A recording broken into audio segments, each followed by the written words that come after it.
This case starts with firefighters arriving at a mansion and discovering an outside pool full of bodies. In 1970, firefighters were called to this hilltop mansion in California. It was set on fire.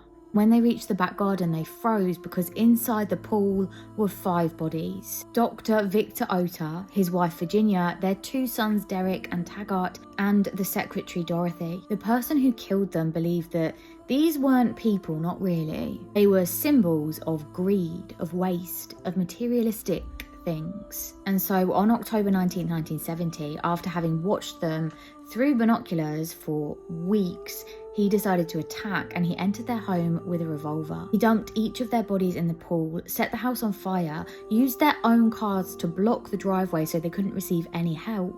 And on the windshield of the Rolls Royce, he left a note.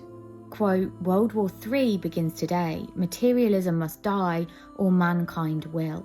The killer was a 24-year-old man, John Linley Fraser. He was a recluse who believed that God had chosen him to save the earth. It was his duty to destroy the rich. At first, police were confused as to how he'd managed to get the family of 5 all in the pool, but it later transpired that he'd forced the family to tie each other up at gunpoint before then shooting them.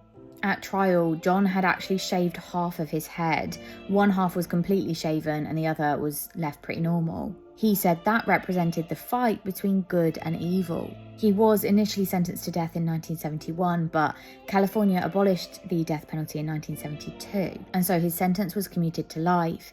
He ended up dying in 2009 by taking his own life.